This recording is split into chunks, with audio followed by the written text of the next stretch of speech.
It is time for a deep clean. Hi, I'm Ivan. I'm Nick. This is DIY Detail.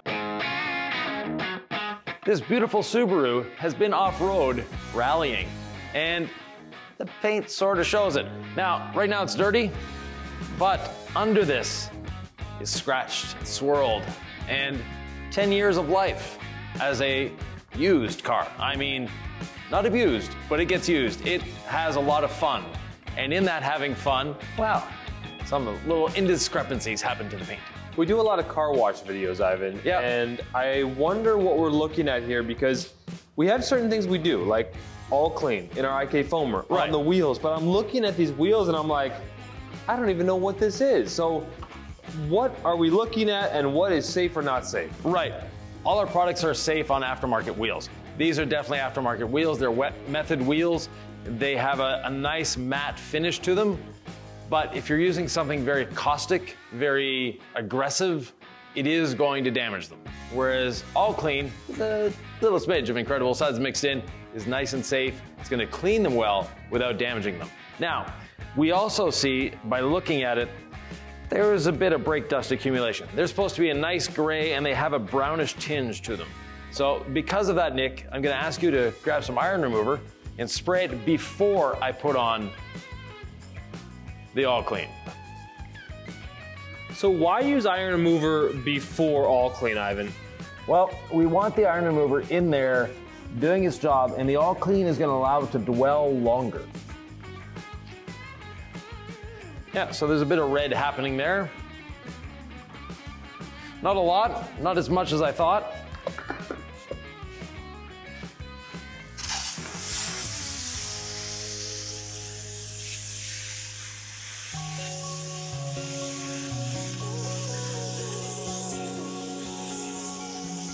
This is a color you don't see the iron particles on, but we can see that there is a lot of iron contamination on these wheels.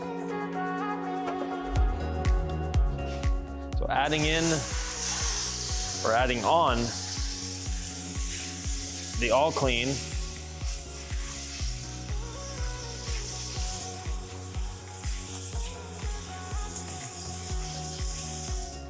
we can see how much there actually is. We're getting that purple creamsicle that we so often do. Yep. Now, Nick, do you have your friend the foam cannon ready? I'm getting it ready. Teamwork makes the dream work. I always put the water in the foam cannon first. Our prescription is 1 ounce is all you need, so that would be 2 capfuls of incredible suds. I kind of like the glug glug method, Ivan. How do you feel about that? Waste of product, but hey. That's a waste of product right there. You're the one squeegeeing the floor. I'm not gonna let that go to waste. That's going right in the wash bucket. Actually, all you really need, Ivan, in your wash bucket is 1 capful. I mean, that's one where I'm not ever gonna use more than a capful, and even that is a lot. So after you do the cap, it's easy to spill on your bottle. Just give it a little swish in your bucket, clean it up. There's no harm, Ivan, is there, in a little bit of water ending up back in my bottle of suds? Yep. Okay. And then if you really want to get wild, you can do this and put that back in there. So we got lots of incredible suds, Ivan, in this bucket to work with. But we want to give this STI the foam show it deserves. Right. Now, this STI is a very special vehicle. It's a tribute vehicle to a famed rally team. And that rally team has actually ridden in this car, which is a lot of fun. It is a street car, but at the same time, the owner's done a lot of work to it. It's got extra horsepower, all the goodies on the engine. It's got a carbon fiber hood. It's got that radical wing on the back that he said driving through the rain is a lot of fun because you can actually see how the water is flying off of it. The other thing that's very special about this is the color. They only made about 750 of these in this color. This is a gift to you. Oh, thank you. Well, look at the orange and the purple and the white all kind of coming together to put on the wheel show there. Yep. So let's see how Nick did in his mixing of the foam. How thick it actually is today. Ooh.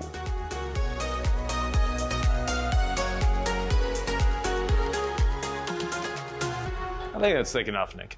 I don't care what anybody says. Foam is fun. It is.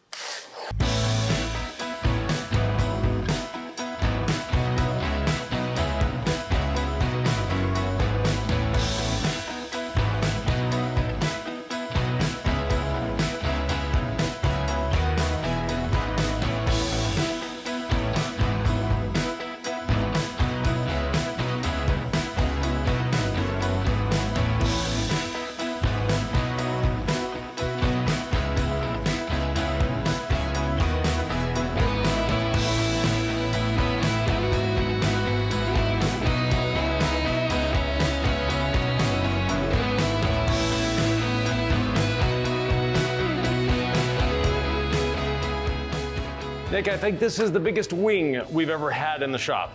Oh, what a wild ride. Yep. I'm loving it. What is the goal, Ivan, of the foam cannon? Like, why do we use this in the first place? We always do a foam rinse foam, Nick, which means we foam it on the vehicle. The vehicle was dirty. It was dry. We're not spraying water on first, we're spraying the foam on first, and it's emulsifying, it's breaking down that dirt and carrying it away. And we can see it, especially with the wheels, how it's carrying everything away out of the wheel there, making it a lot safer. Then we're gonna rinse this off. When we rinse it off, we basically have a clean vehicle. Now it just has a bit of traffic film, but it has no more grit left on the surface. And grit is what we're trying to eliminate. It's the dangerous part of this. Some might want to go right to the wheel cleaning here, Ivan. Yep, same thing. You know, your wheels are clear coated. In this case, they're a matte color, but normally your regular factory wheel is basically the same clear coat that's on your paint. Would you spray on a cleaner to your paint and immediately go after it with a brush? Probably not.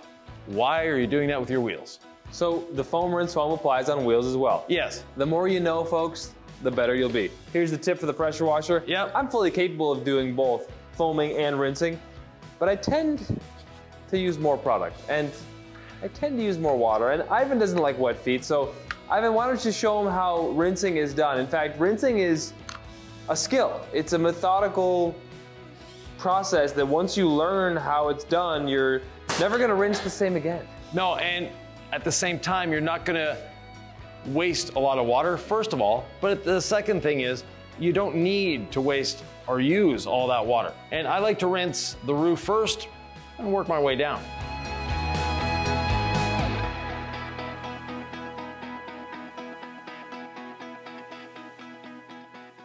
So I'm not rinsing across the vehicle, I'm rinsing front to back. That way I'm not getting the wall wet and I'm not worried about soap going down the other side.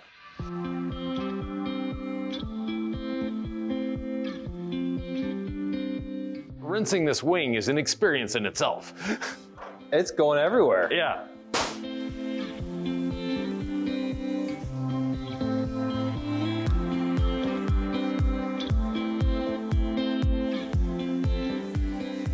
Now, Nick, some people are concerned when we do engine cleaning that their engine might get wet.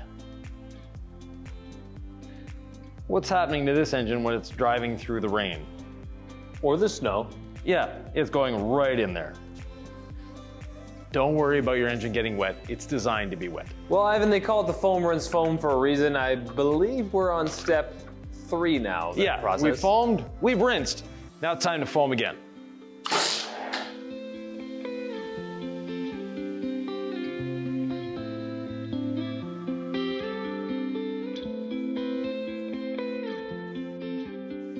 How important is foaming the wheels the second time? Very important. We need that lubrication.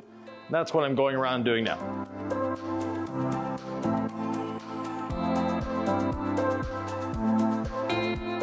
Do I need more iron remover here on the wheels or just go to town? I think we're good to clean them. And the little that's left in there is all I need in my bucket. And for the wheels, starting with the wheel and body brush, going along the tire, and getting the face of the wheel. I like to start at noon and work my way around the wheel methodically, getting in all these little nooks and crannies.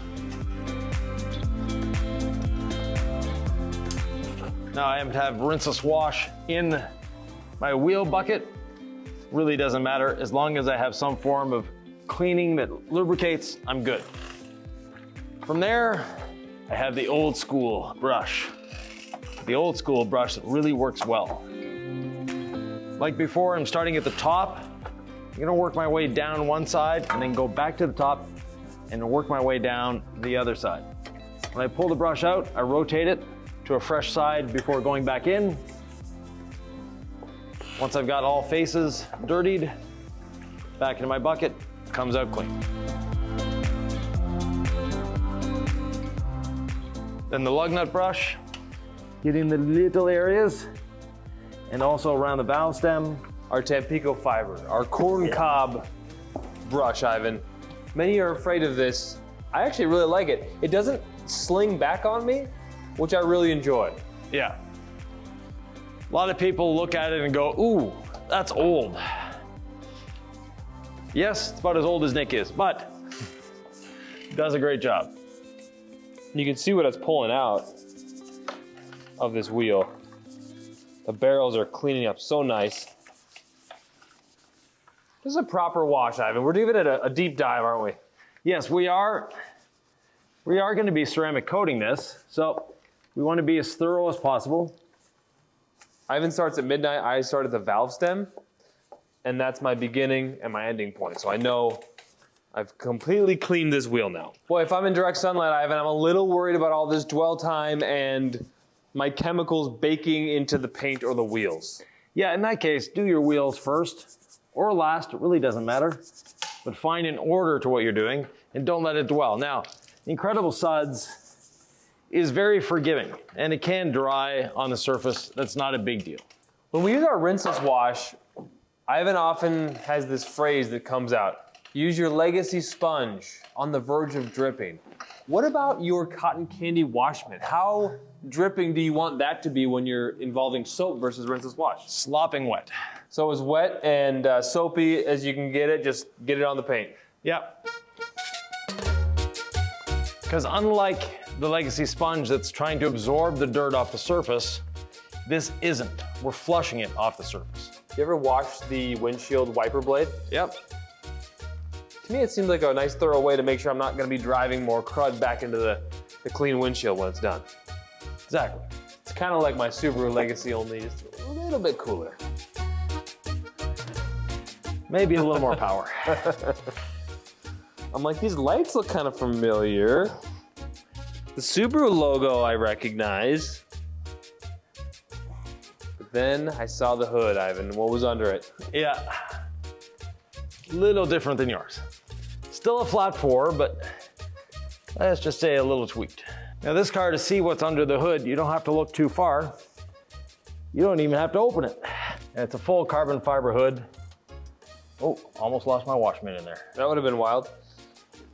The reality of using Incredible Suds versus a rinseless wash, both are incredibly effective.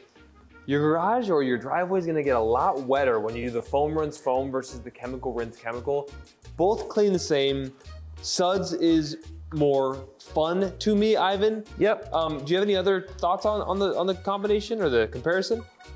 That's about it. You know, if you're a professional detailer, stick to the rinseless wash.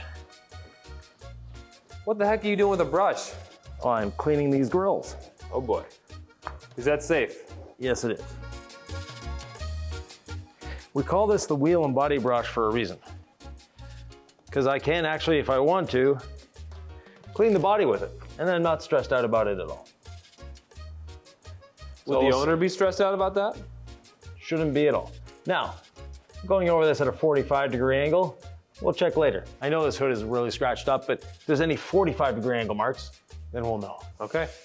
Next step, decontamination. We have our iron remover. We have our perforated synthetic decontamination towel. We have one spray on the towel, one spray on the roof, and off we go. See this maneuver I'm doing, Ivan? Yeah, adding a little more lubrication. Yep, just before I go. I've got enough on the roof here, but as I go along, if I see an area that's dry, I can reach for my wash mitt, add a little more, and keep going. And yes, there is a little bit of contamination. We often tell folks don't play armchair chemist at home, Ivan. Yep. But here we are combining iron remover and Incredible Suds, and how could that possibly work? Aren't these gonna interfere with each other? Ours are designed to work together, Nick. Not everyone's iron remover and soap and decontamination towel are designed to work together. We've actually built it this way. If you can't tell, I ask questions that I might know the answer to, but I assume folks at home might have these questions, and that's what I'm trying to evoke from Ivan with your 45 years or so of detailing experience. Yeah. The decon towel on the carbon fiber, is there anything I should know about that? No, it's clear coated just like the rest of the car. Oh, it starts real rough and it smooths out very quickly. I like that. Yeah. Next step, rinsing off the iron remover. There are some areas on the car where it dried. It's not a big deal. It's water soluble, a little more water on it, and it'll come right off.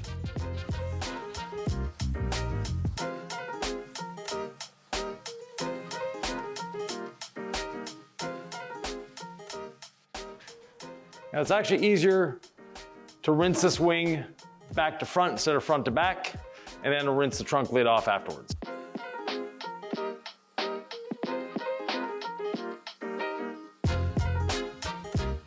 Every good decontamination includes water spot remover because we want to remove minerals that are embedded into the paint. The decontamination towel doesn't remove them, iron remover doesn't remove them, washing doesn't remove them, but this does. We are talking about decontamination as if folks know what this is. It means we're deep cleaning the paint, right? But what does decontaminating mean for the paint? Like, why are we doing it in the first place? Well, we're gonna be polishing this paint, and when it's contaminated, paint is not happy. It needs to be exfoliated, for lack of a better term. It has all sorts of junk stuck to it. And when you're washing the car, that doesn't remove all of it. Now, I just happen to run out, so I'm gonna fill my bottle. A lot of people think they need a funnel for this. And these F-shaped gallons are designed that if you put the spigot up all the way, it's very easy to control the pour and get it in where you need it to go. No funnel required. Yes, our straws are a little too long. It's by design, don't worry about it. So here we go. That's better. Now I'm not dousing the whole surface. I'm just getting it on a little bit because we'll be spreading it around with a damp towel. Normally we use a rinseless dampened towel, but in this case, we use one dampened. Incredible Suds does the same job. The sides of the vehicle are the ones that are contaminated normally the most with mineral contamination, especially if you drive in the winter where they use salt on the roads. Now, if you're a coastal area where it's nice and sunny and you get that morning dew that's a little bit salty, then it'll be in the top portion of your vehicle. But either way, you need a mineral cleanse. You've already done the whole vehicle, Ivan. I was looking forward to getting water spot remover on the paint myself. Well, you can use the towel and spread it on the paint. Okay. I have an Incredible Suds dampened towel. I'm just going to agitate slightly the water spot remover, getting it all over the surface, making sure it's nicely spread. You're not going to ever put pressure on anything. No. This is not a step to change that method. No, no pressure. And do the undersides too. They get minerals too. So what would folks see as a difference if they skip the mineral cleanse portion? You know, the water spot remover, apply it on and then agitate it in. What if they skip that? You wouldn't be able to tell visually much of a difference, right? Like, how do they know it's actually doing something? When you start polishing, you'll feel the difference. If you haven't properly decontaminated the paint, when you're doing polishing, it's not gonna end up as smooth. And if there were water spots on the surface before we started, and you didn't use water spot remover, you're basically embedding those minerals a little deeper into the paint. It looks like you've taken the water spots off by polishing, but in reality, you haven't. And they can pop back up. Nick, you've had that experience, I believe. Oh, I've had it before, for sure. I know when we started DIY detail, like, the goal was to make detailing just fun and using effective chemicals, you know, driveway detailing. Yeah. And I'm just thinking of that guy in his driveway, gal. You know, that's not something that in the olden days they thought of. Is like, I need to use a mineral cleanse with water spot remover. Like, so how much? Yes, we did. Really? We used acid back then. Not the best way of doing it today. Oh, so you knew too that like that was a proper step. This isn't a new step, Nick. Okay. Now, I wasn't alive back then. It got forgotten over the years because people thought iron remover did absolutely everything. It doesn't. People thought clay bars did absolutely everything. They don't. When did iron remover become really kind of a popular product in the detailing industry? I'd say about 15 years ago. And the clay bar? About 25, 30 years ago. And were they both billed as a safer alternative to acid, basically? Yes. Okay, okay. And it's like, okay, we have this thing now, we don't need acid anymore. Right. But there was still something missing from the decon process. Yeah. And our water spot remover is lactic acid. So it's not like the old muriatic or sulfuric acids we used to use, or hydrochloric acids. but it's still a mild acid. And with that in mind, when you're done, wring it out with fresh water. Don't put it back in your wash bucket. And then once it's rinsed in fresh water, you can launder it with all your other towels without an issue. Final rinse, again, from the top down. I always start making sure my tip is on before aiming it at the vehicle.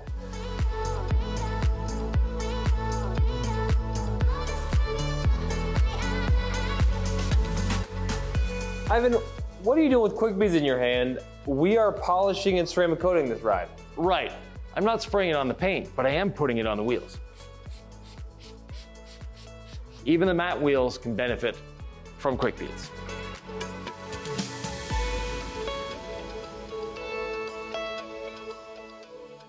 The water behavior is really snapping back on this paint. Yeah, it's not 100% perfect, and neither is the paint, but the water behavior is getting better. It's behaving properly. Oh, is that what?